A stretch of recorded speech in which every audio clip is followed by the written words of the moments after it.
Shalom, saudara-saudara yang dikasihi Tuhan. Kita berjumpa lagi di channel ini, dalam program Renungan Harian Gepekris Pangkal Pinang. Mari siapkan hatimu untuk mendengar firman Tuhan pada saat ini. Berfirmanlah Tuhan kepada Musa. Pergilah menghadap Firaun dan berbicaralah kepadanya. Beginilah firman Tuhan, Allah orang Ibrani. Biarkanlah umatku pergi, supaya mereka beribadah kepadaku.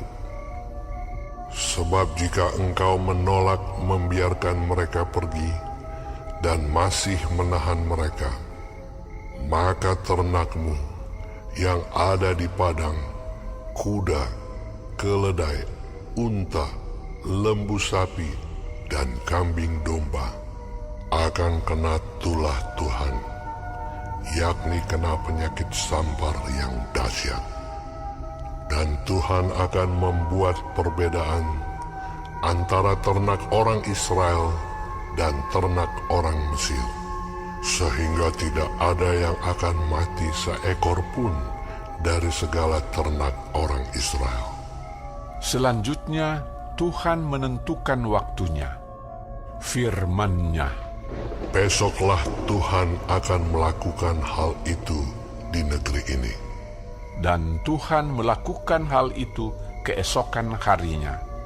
Segala ternak orang Mesir itu mati, tetapi dari ternak orang Israel tidak ada seekor pun yang mati. Lalu Firaun menyuruh orang ke sana, dan sesungguhnya lah dari ternak orang Israel tidak ada seekor pun yang mati.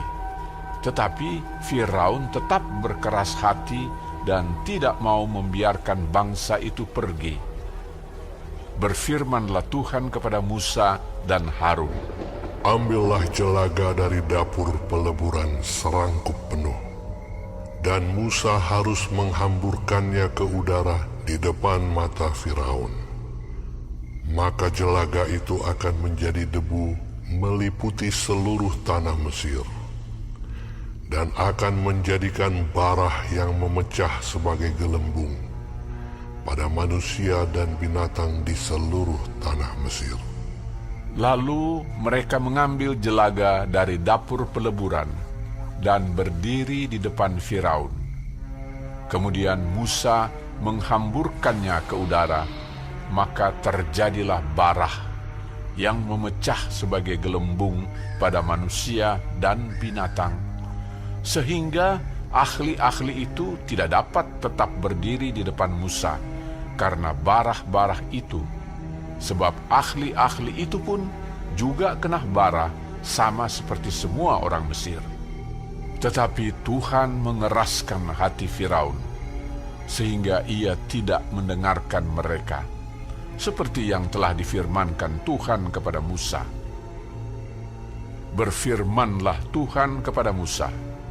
Bangunlah pagi-pagi dan berdirilah menantikan Firaun dan katakan kepadanya, beginilah firman Tuhan, Allah orang Ibrani. Biarkanlah umatku pergi, supaya mereka beribadah kepadaku.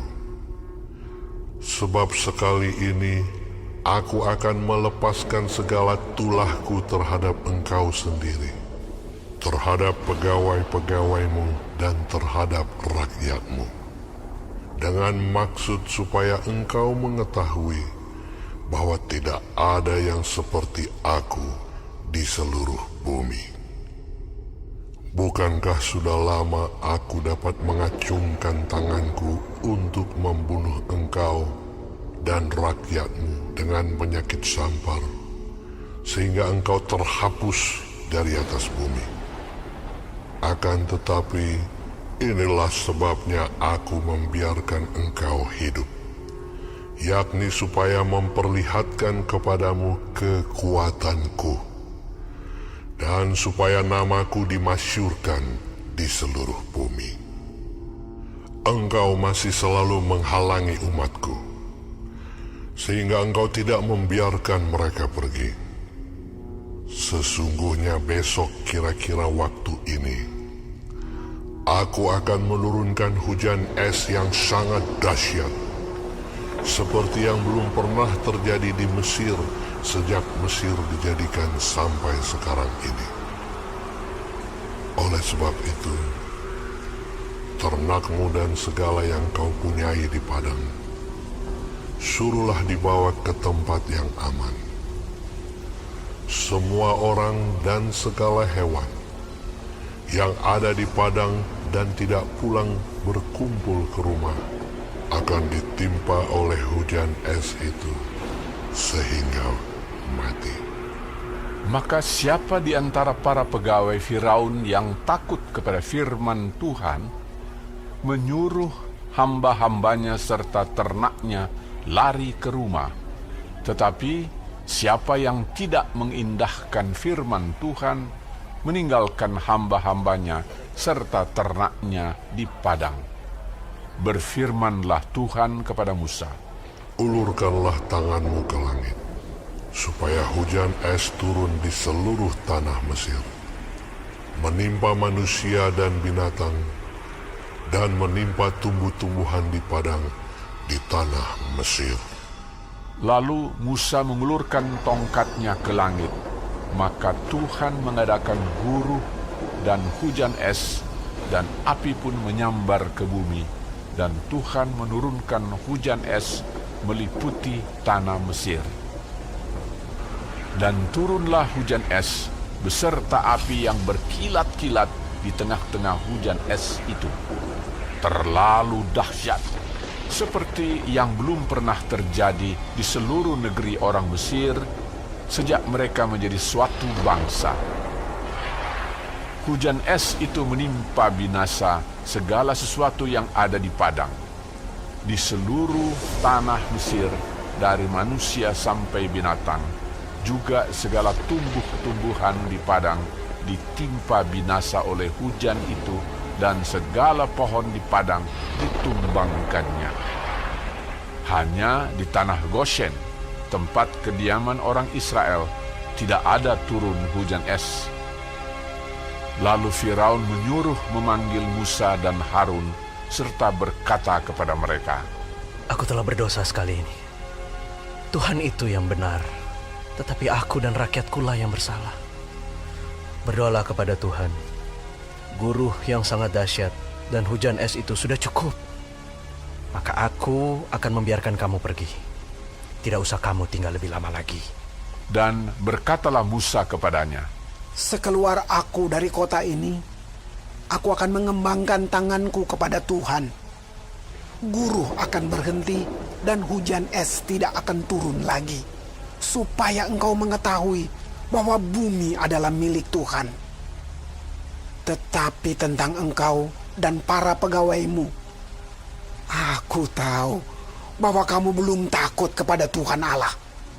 tanaman rami dan jelai telah tertimpa binasa, sebab jelai itu sedang berbulir dan rami itu sedang berbunga. Tetapi gandum dan sekoi tidak tertimpa binasa, sebab belum lagi musimnya. Lalu keluarlah Musa dari kota itu meninggalkan Firaun. Dikembangkannyalah tangannya kepada Tuhan. Maka berhentilah guruh dan hujan es, dan hujan tidak tercurah lagi ke bumi. Tetapi ketika Firaun melihat bahwa hujan es dan guruh telah berhenti, maka teruslah ia berbuat dosa.